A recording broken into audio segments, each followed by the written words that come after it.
Heading डाल देना, the angle of intersection of two sphere. दो स्फेयर एक दूसरे को इंटरसेक्ट करते हैं तो जो एंगल बनता है उनके इंटरसेक्शन पर, कटान कोण जिसे कहा जाता है हिंदी में, तो उस कटान कोण को निकालना, यानी दो स्फेयर एक दूसरे को किस एंगल पर इंटरसेक्ट कर रहे हैं उस एंगल को निकालने के लिए हम आर्टिकल कर रहे हैं the angle of intersection of two spheres. ठीक, इसके पहले उम्मीद कर रहे हैं तुम लोग सारा काम इसका कंप्लीट कर चुके होंगे। अब उसके आगे हम बात बढ़ा रहे हैं। जैसे अगर हमें दो स्फेयर दिए जाएं, पहला स्फेयर हमको दिया जाए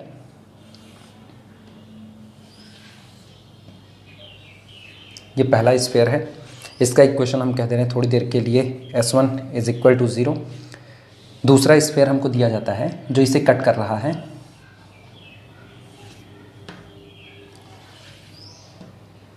ये हम दूसरा स्फेयर ले रहे हैं, S2 = 0। दोनों स्फेयर एक दूसरे को इंटरसेक्ट कर रहे हैं, तो ये जो इंटरसेक्शन पॉइंट आया हुआ है, ठीक, ये दोनों के लिए कॉमन इंटरसेक्शन पॉइंट है, इसको हम थोड़ी देर के लिए P कह दे रहे हैं। तो एंगल ऑफ इंटरसेक्शन होता क्या है कि अगर पहला स्फेयर S1 = 0, दूसरे स्फेयर S2 = 0 को इंटरसेक्ट करता है, तो जो ये कॉमन पॉइंट ऑफ इंटरसेक्शन आता है, इस कॉमन पॉइंट ऑफ इंटरसेक्शन पर पहले स्फेयर के लिए भी टेंजेंट को ड्रॉ किया जाए, दूसरे स्फेयर के लिए भी टेंजेंट प्लेन को ड्रॉ किया जाए, और दोनों ही टेंजेंट प्लेन के बीच में जो एंगल होगा वही आपका एंगल ऑफ इंटरसेक्शन होगा ऑफ टू स्फेयर। जैसे फिगर में देखना, हम पहले स्फेयर के लिए एक टेंजेंट प्लेन को ड्रॉ कर रहे हैं, ये टेंजेंट प्लेन है पहले स्फेयर के लिए, जो दूसरे वाले स्फेयर के सेंटर से होकर के पास होता है। ये दूसरा स्फेयर है जिसका सेंटर हम C2 मान रहे हैं। इसी तरह से दूसरे वाले स्फेयर के लिए ये S2 = 0 के लिए हम एक टेंजेंट प्लेन को ड्रॉ कर रहे हैं, और ये टेंजेंट प्लेन पहले वाले स्फेयर के सेंटर से होकर के गुजरता है। ये फिगर थोड़ा 3D का फिगर है इसलिए थोड़ा सा गड़बड़ बन गया है, लेकिन फिर भी C1। अब ये जो टेंजेंट प्लेन आए हैं, ये पहला टेंजेंट, हम इसको आगे बढ़ा सकते हैं आगे की तरफ, तो ये पहला टेंजेंट प्लेन बनेगा इस पहले वाले स्फेयर के लिए, दूसरे वाले स्फेयर के लिए ये टेंजेंट प्लेन बनेगा। इन टेंजेंट प्लेन के बीच में ये जो एंगल निकल करके आएगा थीटा, यही हमारा एंगल ऑफ इंटरसेक्शन होगा ऑफ टू स्फेयर्स का। हमको यही एंगल ऑफ इंटरसेक्शन निकालना है कि एंगल ऑफ इंटरसेक्शन कितना होगा। ठीक, फिगर कंस्ट्रक्ट करना और ये C1 और C2 को आपस में मिला देना। हम ये मानते हैं कि माना पहला स्फेयर जो S1 = 0 है, इसकी रेडियस को हम अपनी मर्जी से मान लेते हैं, इसकी रेडियस R1 है। जो दूसरा स्फेयर हमारा S2 = 0 है, इसकी रेडियस जो C2P है, इस रेडियस को हम मान लेते हैं ये रेडियस R2 है। और पहले सेंटर C1 से दूसरे स्फेयर के सेंटर C2 के बीच की जो डिस्टेंस है, इस डिस्टेंस को हम स्मॉल d मान लेते हैं। ये फिगर कंस्ट्रक्ट कर लो तुम लोग पहले, फिर आगे चलते हैं। हम वापस दोहरा रहे हैं, तब तक तुम लोग फिगर बनाओ। S1 = 0 पहला स्फेयर। अच्छा, S1 = 0 से कंफ्यूज मत होना, जिस वक्त ऑफलाइन मोड में क्लास चल रही थी उस वक्त भी बताया गया था, स्फेयर का जो जनरल फॉर्म में इक्वेशन होता है, वो स्फेयर का जनरल फॉर्म में इक्वेशन होता है x² + y² + z² + 2ux + 2vy + 2wz + d = 0। अब चूँकि हर बार हम इतना बड़ा इक्वेशन लिखेंगे तो हमें थोड़ी सी दिक्कत होगी लिखने में, और कॉपी लिमिटेड ही है, इसीलिए हम इसको शॉर्ट फॉर्म में लिख देते हैं कि हम स्फेयर के इक्वेशन को जनरली लिखेंगे S = 0। तो चूँकि आज दो स्फेयर हैं, इसलिए पहले स्फेयर का समीकरण S1 = 0, दूसरे स्फेयर का इक्वेशन हो गया S2 = 0। दोनों स्फेयर एक दूसरे को कट कर रहे हैं जिस पॉइंट पर, उस पॉइंट पर पहले वाले स्फेयर के लिए टेंजेंट प्लेन ड्रॉ करो, उसी पॉइंट पर दूसरे वाले स्फेयर के लिए टेंजेंट प्लेन ड्रॉ करो। दोनों टेंजेंट प्लेन के बीच में बना हुआ एंगल ही कटान कोण होता है या एंगल ऑफ इंटरसेक्शन होता है ऑफ टू स्फेयर्स का। और हमें इसी को अप्लाई करना, हमें इसी थीटा को फार्म आउट करना है कि थीटा क्या होगा, फाइंड आउट करना है कि थीटा क्या होगा। ठीक, शुरुआत करते हैं। जैसे एक इंटरमीडिएट में तुम लोगों ने कॉस रूल पढ़ा होगा। ठीक, अगर इसको कॉस रूल से देखा जाए तो अब चूंकि हमको एक साइड पता है, ये साइड R1 है, ये साइड R2 है और ये D है, तो हम इस पर कॉस थीटा यानी कॉस रूल को अप्लाई करके या कोसाइन रूल को अप्लाई करके बड़े आसानी से इस एंगल थीटा को निकाल सकते हैं। लेकिन उसके पहले थोड़ी सी लाइनें लिख लेना। ठीक, लिखना, the angle between tangent planes, definition है ये, the angle between tangent planes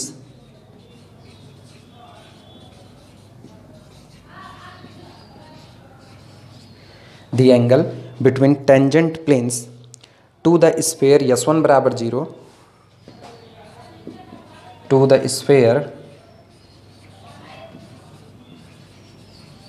sphere S1 is equal to 0 and S2 is equal to 0 of the common at the common point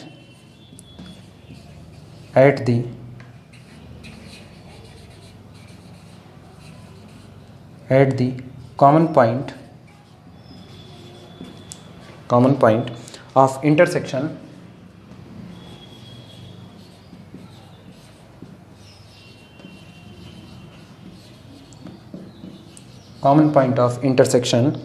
is called angle of intersection is called angle of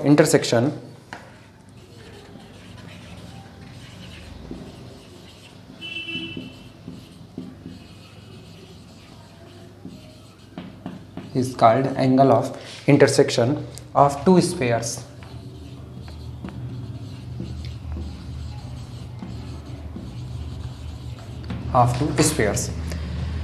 The angle between tangent planes to the sphere S1 is equal to 0 and S2 is equal to 0. वो angle जो बना होता है बीच में, किसके बीच में? Tangent planes के बीच में। और टेंजेंट प्लेन्स किसके लिए खींचे गए हैं? पहले स्फीयर S1 बराबर 0 के लिए और दूसरे स्फीयर S2 बराबर 0 के लिए at the common point of intersection.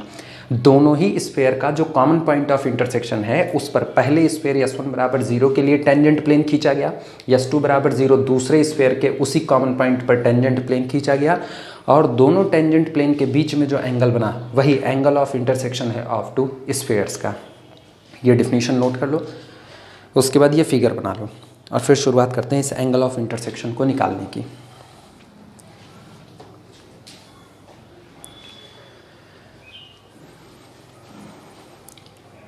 ठीक, ये हम हटा रहे हैं। चूँकि वीडियो को छोटा भी रखना है इसलिए तुम लोग वीडियो को पॉज करके उसके बाद फिर आगे नोट कर लेना।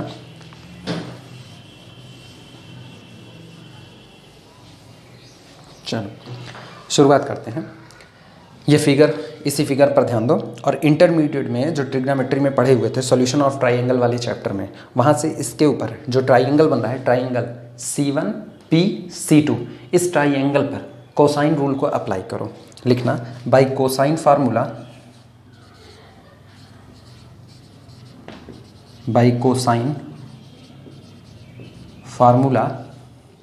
ठीक, for triangle C1PC2 cos theta बराबर cos theta is equal to, चलो याद दिलाते हैं, टुकड़े में याद दिला रहे हैं। जिस एंगल थीटा को निकालना होता था उसका कॉस बराबर होता था जो दोनों साइड निकल करके आती थी, दोनों साइड का बारी बारी स्क्वायर करके जोड़ते थे और एंगल थीटा की ठीक सामने वाली साइड का स्क्वायर करके घटा देते थे।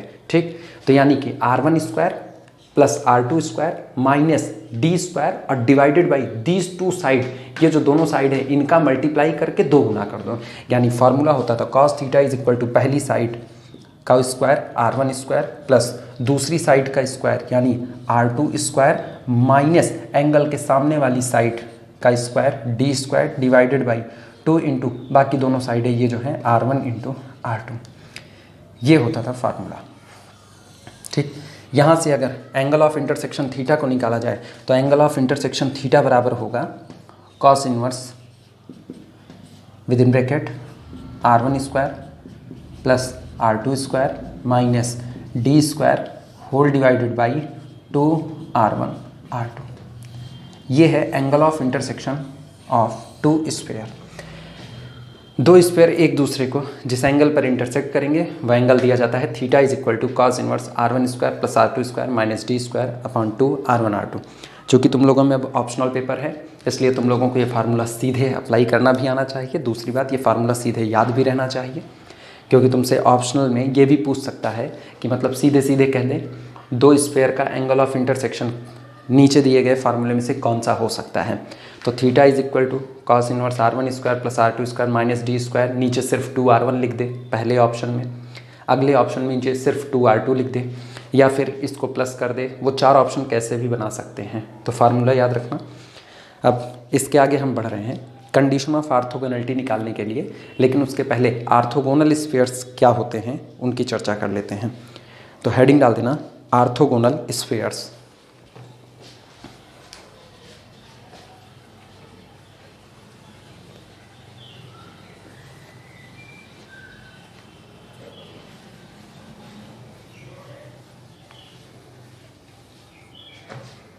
हेडिंग है ऑर्थोगोनल स्फीयर्स। ऑर्थोगोनल स्फीयर्स, ठीक, सीधा सा कॉन्सेप्ट है। अगर दो स्फीयर एक दूसरे को इंटरसेक्ट कर रहे हैं और जो ये इंटरसेक्शन एंगल थीटा आया है ये एंगल 90 डिग्री हो जाए, मतलब थीटा इज इक्वल टू पाई/2 हो जाए, तो हम कहेंगे कि ये दोनों स्फीयर एक दूसरे के ऑर्थोगोनली कट कर रहे हैं, मतलब एक दूसरे को परपेंडिकुलरली कट कर रहे हैं और दोनों स्फीयर एक दूसरे के लिए ऑर्थोगोनल स्फीयर्स कहे जाएंगे। ठीक, इसमें डिफिनीशन लिख देना। If angle of intersection is, if angle of intersection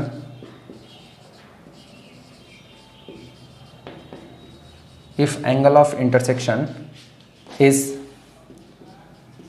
π/2, अगर जो आपका एंगल ऑफ इंटरसेक्शन यानी जो कटान कोण आ रहा है दोनों स्फीयर का वो 90 डिग्री हो जाए यानी π/2 हो जाए, ठीक, then the spheres are called, then the spheres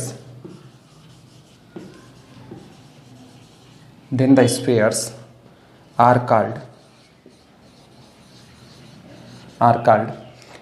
orthogonal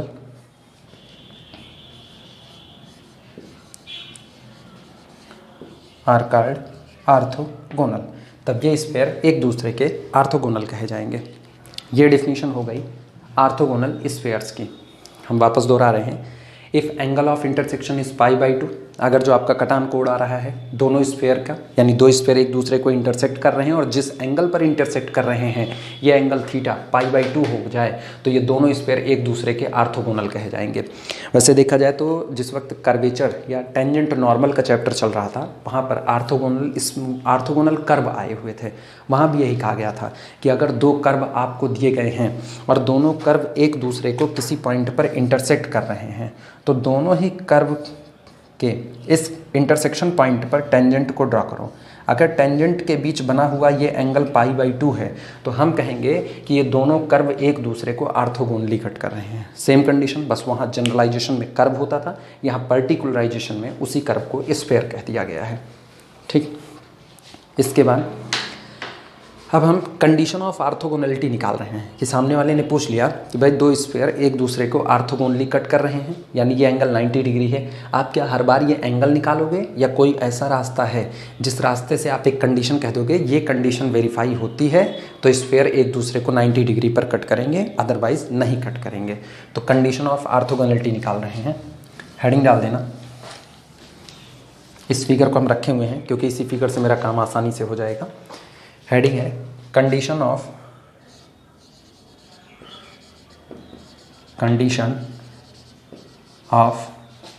orthogonality.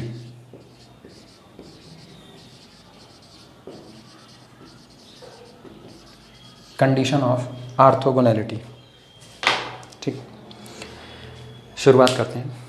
अच्छा, जैसे अभी एंगल थीटा को हम लोग फार्म आउट कर चुके थे, ठीक, फिर से फार्म आउट बोल दिया, सॉरी, फाइंड आउट किए हुए थे।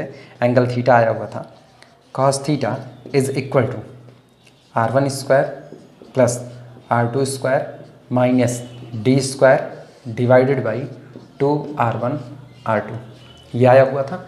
ठीक, लिखना मतलब इसको थोड़ी देर के लिए पहले समझ लो, उसके बाद फिर लिखना। cos theta is equal to r1 square plus r2 square minus d square upon 2r1 r2।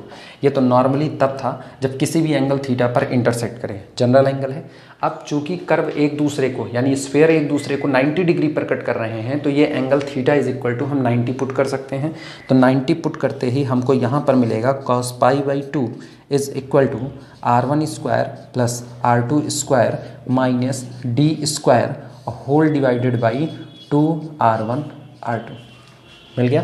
लेकिन cos 90 हमको पता है कि cos 90 होता कितना है 0, तो इसकी जगह पर पुट कर दिया 0, क्रॉस मल्टीप्लाई किया 2r1 r2 इधर आया तो ये 0 हो गया। यानी फाइनली मेरे पास बचता है this implies that r1 square plus r2 square minus D square is equal to 0।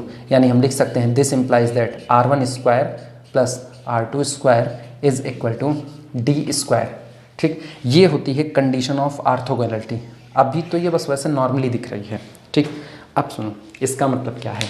r1 पहले स्फीयर की रेडियस, यानी पहले स्फीयर की रेडियस का स्क्वायर प्लस दूसरे स्फीयर की रेडियस का square is equal to D square. D कौन था, डी दोनों ही सेंटर के बीच की डिस्टेंस थी। यानी आप पहले स्फीयर S1 बराबर 0 का सेंटर निकालिए, दूसरे स्फीयर S2 बराबर 0 का सेंटर निकालिए। दो सेंटर 2 पॉइंट होते हैं, जब दोनों पॉइंट मिल गए तो 2 पॉइंट के बीच की डिस्टेंस का फार्मूला हमें पता है, तो दोनों पॉइंट के बीच की डिस्टेंस डी निकल आएगी।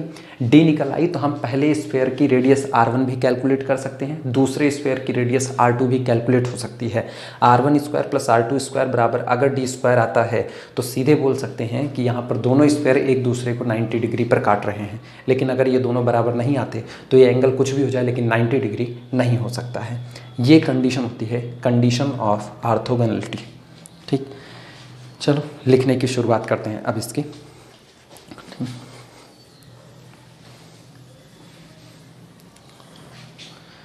लिखना कंडीशन ऑफ ऑर्थोगोनैलिटी में since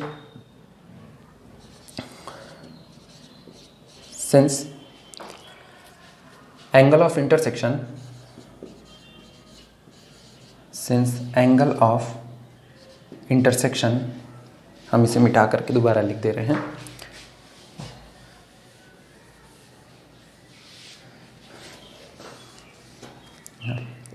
since angle of intersection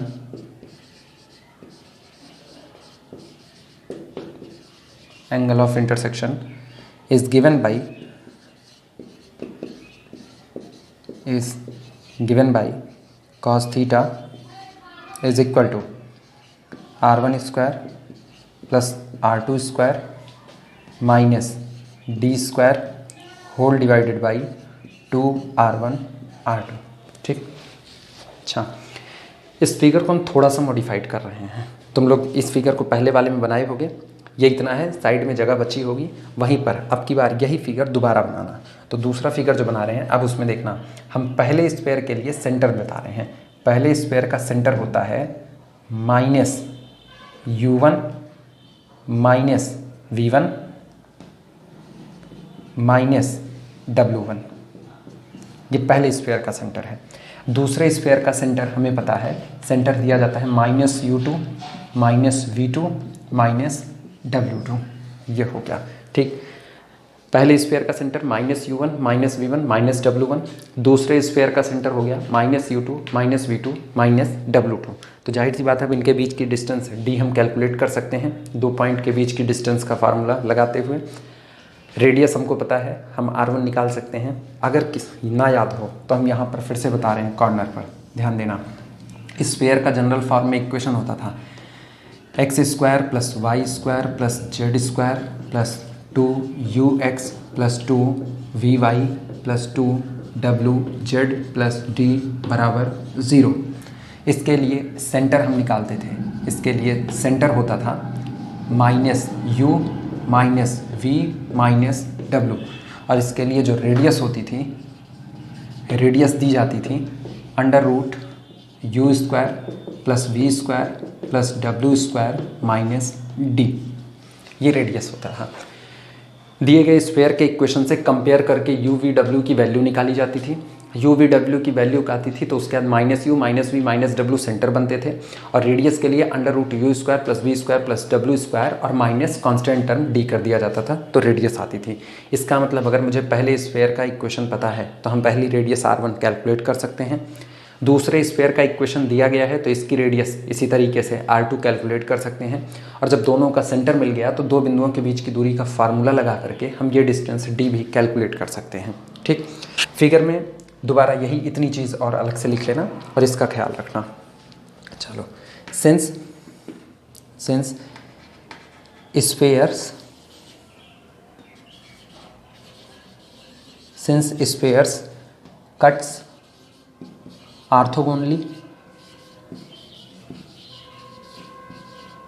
since spheres cuts orthogonally, this implies that theta is equal to pi by 2, ठीक, and this implies that cos pi by 2 is equal to r1 square plus r2 square minus d square upon 2r1 r2 लिखा जा सकता है। cos 90 यानी कि 0, यानी अब इसको लिखा जा सकता है शिफ्ट करते हुए, this implies that r1 square plus r2 square is equal to only d square. सीधे ये कंडीशन लिखना और लास्ट में लाइक देना which is condition of orthogonality, which is condition of orthogonality, which is condition of orthogonality, ठीक। लेकिन सिर्फ इतने से काम नहीं चलेगा, हम इसको और ज़्यादा जनरलाइज फॉर्म में ले आएंगे, वहाँ पर जहाँ हम सिर्फ u v w को देखते हुए और d को देखते हुए हम इस कंडीशन को अप्लाई कर सकें, क्योंकि हमको पता है r1 क्या होगा, r2 क्या होगा और d क्या होगा, ठीक। इसीलिए इस फिगर को मॉडिफाइड किया गया है। फिर हम आगे बढ़ाते हैं इसी चीज़ को।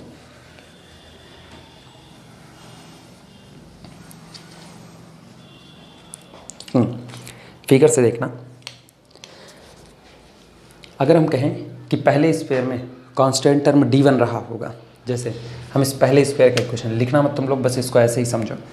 अगर पहले स्फीयर का इक्वेशन रहा होगा x square plus y square plus z square plus 2u1x plus 2v1y plus 2w1z plus d1 is equal to 0, तो इसका सेंटर आया था -u1 -v1 -w1 और कांस्टेंट टर्म d1, ठीक।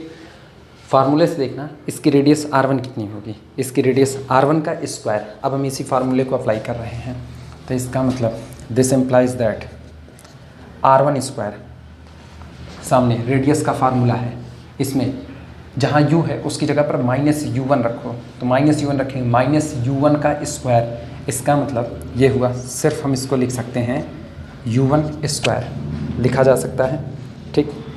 इसी तरीके से फिर अगला देखते हैं, plus v1 square plus w1 square minus d1, ठीक। ये हो गया r1 स्क्वायर प्लस इसी तरीके से r2 स्क्वायर करते हैं, r2 स्क्वायर करेंगे तो आएगा u2 square plus v2 square plus w2 square minus d2, ठीक। ये बना r1 square plus r2 square is equal to d square, ठीक है। d स्क्वायर यानी इनके बीच की डिस्टेंस, चलो दो पॉइंट जो हैं, पहला पॉइंट है -u1 -v1 -w1, दूसरा पॉइंट है -u2 -v2 -w2। दोनों पॉइंट के बीच की डिस्टेंस का फार्मूला अप्लाई करें, d स्क्वायर मिलेगा, ये बनेगा u2 -u1 का whole square plus v2 -v1 का whole square plus w2 -w1 का होल स्क्वायर। तो इसको लिखा जा सकता है विद इन ब्रैकेट। ये हम यहाँ पर फिर से लिख दे रहे हैं, जिन लोगों को कन्फ्यूज़न है वो लोग इसको ध्यान दे करके देखेंगे। पहला पॉइंट है -u1 -v1 -w1, दूसरा पॉइंट है -u2 -v2 -w2, और दोनों पॉइंट के बीच की डिस्टेंस है d, और इस d को लिखा जाता है अंडर रूट। ये हम इस फिगर को अब हटा रहे हैं, d होगा अंडर रूट ये -u2 -u1 का होल स्क्वायर, ये रहा x2 -x1 का whole square plus y2 -y1 का whole square plus z2 -z1 का होल स्क्वायर। तो प्लस लिखना मत इसको, अभी बिल्कुल ना लिखना, हम सीधे यहाँ पर फार्मूला लिखेंगे, प्लस -v2 -v1 का होल स्क्वायर, सॉरी ये whole square, plus -w2 -w1 का होल स्क्वायर, ये बना। अगर इसको सही सलामत देखो तो ये लिखा गया है अंडर रूट, ये minus minus plus u1 minus u2 का होल स्क्वायर प्लस इसी तरीके से v1 माइनस v2 का whole square plus w1 minus w2 का होल स्क्वायर, ये लिखा गया है। ये d बराबर है, तो d स्क्वायर बराबर क्या होगा, d स्क्वायर बराबर में बस यही अंडर रूट हट जाएगा, यानी ये सीधे सीधे हम इसको लिख सकते हैं, this is equal to u1 minus u2 का होल स्क्वायर प्लस अगला हिस्सा y1 माइनस y2 का whole square plus w1 minus w2 का होल स्क्वायर, ये रहा।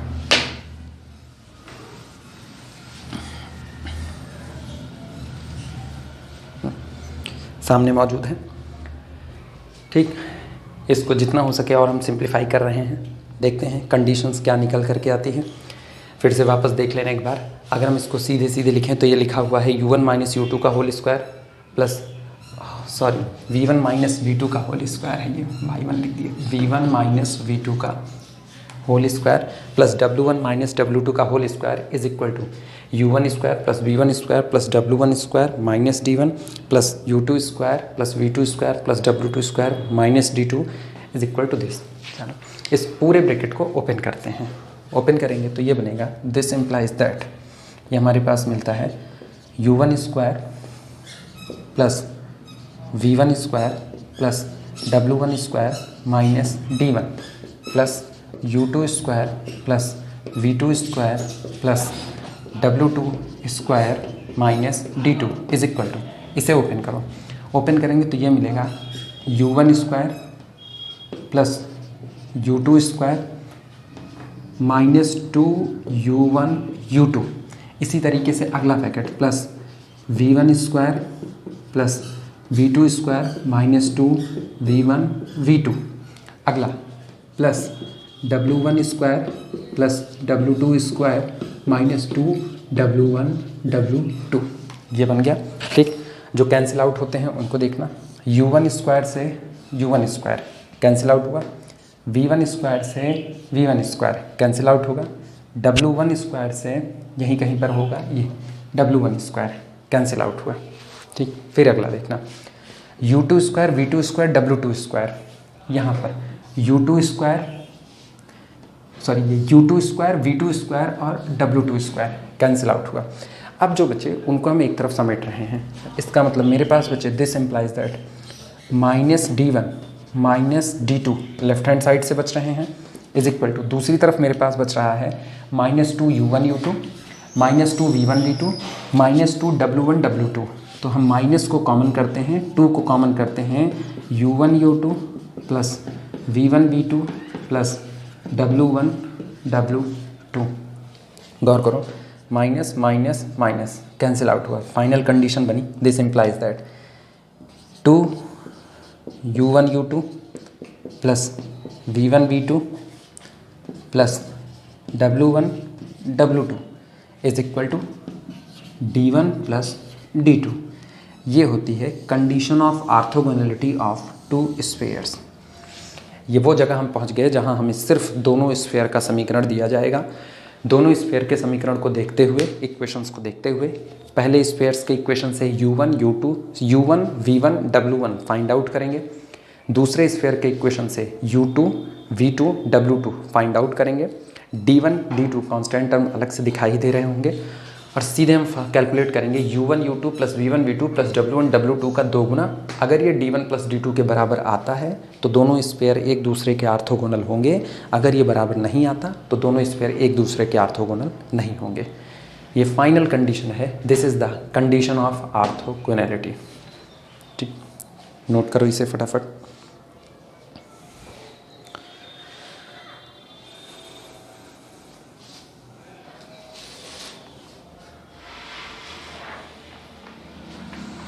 तुरंत हम इसके बेसिस पे एक न्यूमेरिकल देख रहे हैं, ठीक।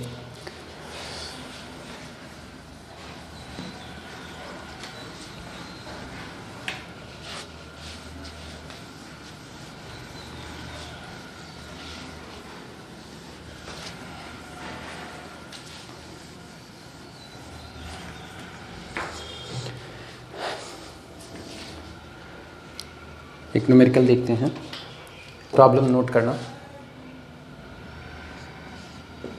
प्रॉब्लम है, थोड़ा सा छोटा लिखेंगे जिससे इस बोर्ड पर आ जाए, इसलिए आवाज़ सुन करके भी वो जैसे इमला लिखते थे क्लास में उसी तरीके से लिखने की कोशिश करना।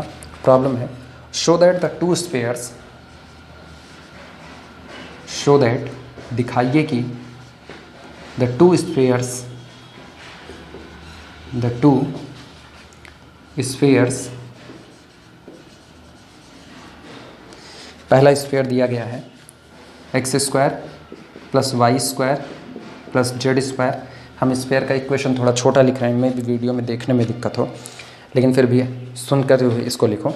स्फीयर है x square plus y square plus z square plus 6y plus 2z plus 8 is equal to 0।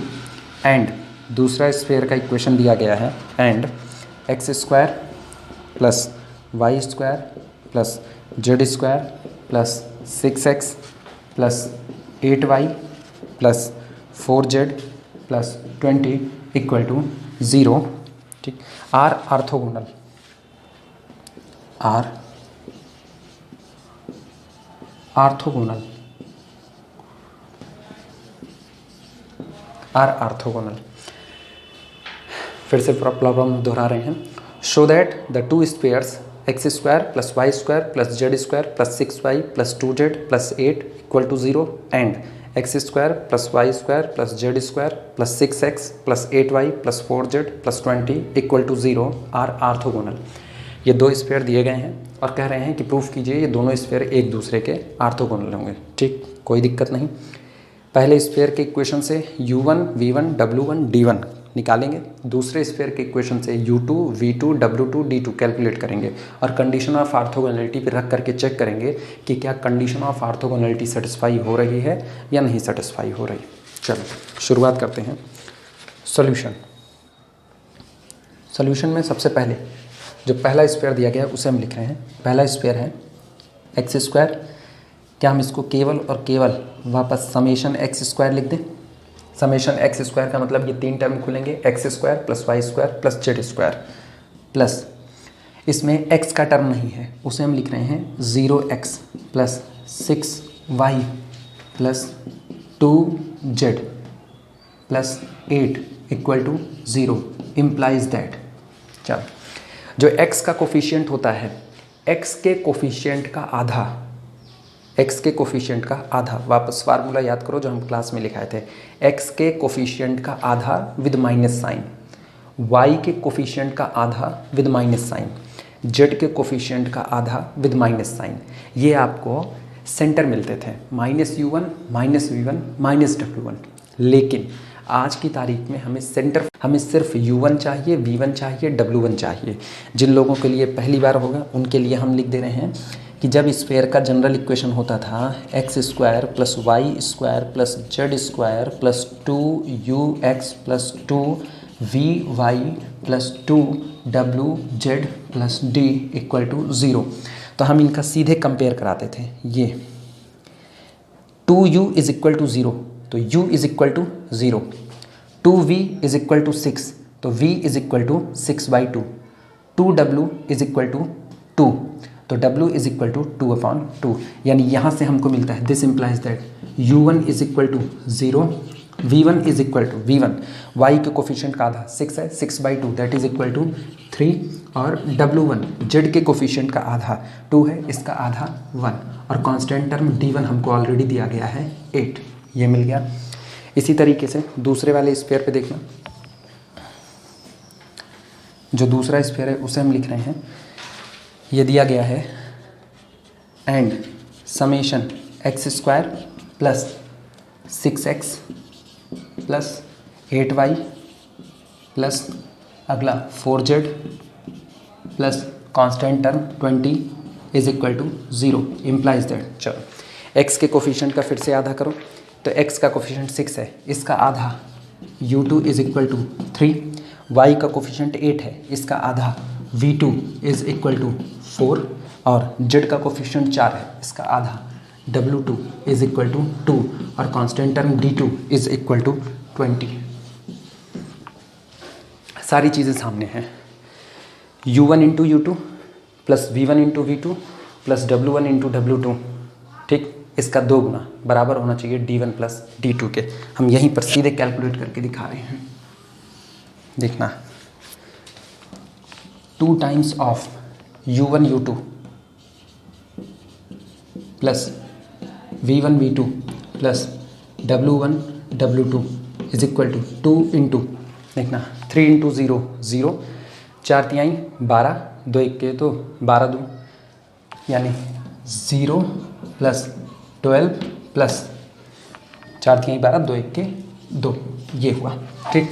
12 2 14, 14 दूनी 28 और 20 8 28 बराबर आ गया। यानी this is equal to 28 is equal to 8 plus 20 is equal to D1 plus D2। ये 2 U1 U2 plus V1 V2 plus W1 W2 is equal to D1 plus D2। इसका मतलब दिए गए दोनों स्फीयर एक दूसरे को ऑर्थोगोनली कट करते हैं। लिखना, this implies that spheres cuts orthogonally।